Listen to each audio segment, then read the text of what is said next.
I was out drinking at a bar the other day, which is weird because I know I don't look like that's something I do. And I was at one of those bars. It was a fancy place, the one that tried to pretend they're a speakeasy from the 1920s. You know those places? Yeah, fuck those places. Because I'm tired of those kind of places. First of all, if you have a license, you're not a speakeasy. Let's define what a speakeasy was. A speakeasy definitely was not a kitschy environment where tech workers would go to crawl behind a repurposed bookshelf in order to pay too much money for an old-fashioned. A speakeasy was a hellhole of a basement where poor people went to drink antifreeze out of a bathtub until they were paralyzed. If you leave a bar and you don't have a limp, you were not at a speakeasy. But that started me thinking. We live in Washington State now, and in Washington State we've legalized marijuana. And if we can have those kind of speakeasy places, what they should start doing is they should start opening up pot shops that recreate the experience of buying weed in a sketchy situation. Like a haunted house. Because young people need to know. Young people need to know. Look, if you started smoking weed after the Twin Towers fell, you've never had headache weed. And you've certainly never been temporarily blinded by a seed pop. Young people need to know what kind of horror we used to have to put ourselves through if we wanted to be comfortably high on a Friday night.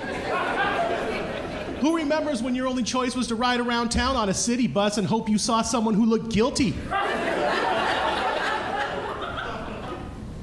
You know, I had to buy weed, I had to get into a car with a stranger.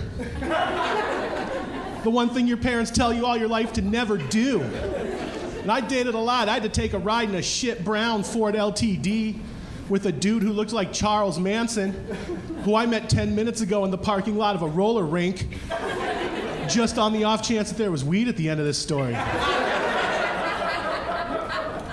And I always had to take the ride, too, because I was the big guy in my crew.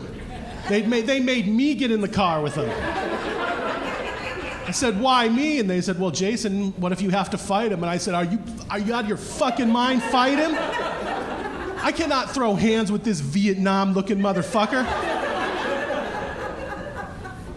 This guy's definitely a dude who took a shit in his own helmet while maintaining eye contact with Charlie.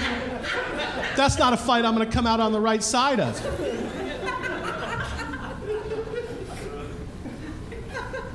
I don't even do drugs really anymore. Only because I think there's no good drugs left. I'll dial that back. Weed's better now than it ever was. I agree with that. But we don't have good pills anymore. There's no Quaaludes. There's no Second-Offs. I would do drugs again if you could get me the same kind of shit that fucked up Aerosmith. But I went with a buddy of mine to a pot shop the other day. I gotta say, I think buying weed, legalization, has made buying weed dorky.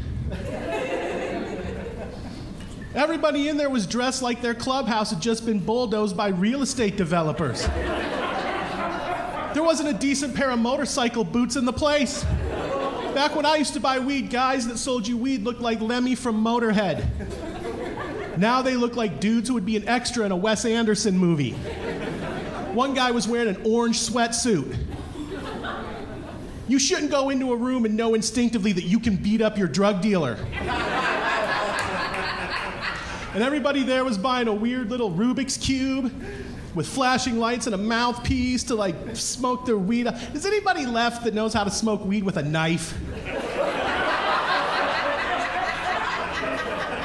Not because I think like knife hitting's badass. Knife hitting's kind of badass, but if you line up all the ways there are to smoke weed, knife hitting's the most difficult. Like you have to disassemble a ballpoint pen and there's a second dude involved. Last thing stoners have is a manservant. I just think if you're going to be a burnout, you should do it with a little bit of panache.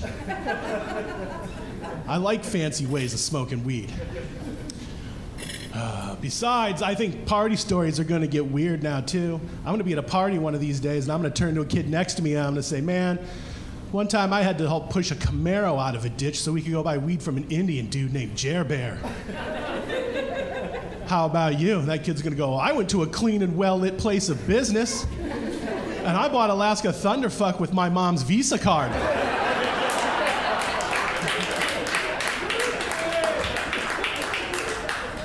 I don't think drug deals should end with a receipt.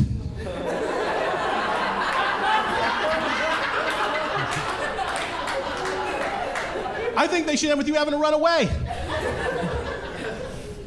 A lot of people think it's going to be all like rainbows and paradise and stuff like that. I don't think so. I think legalization of weed is going to take away some essential life skills.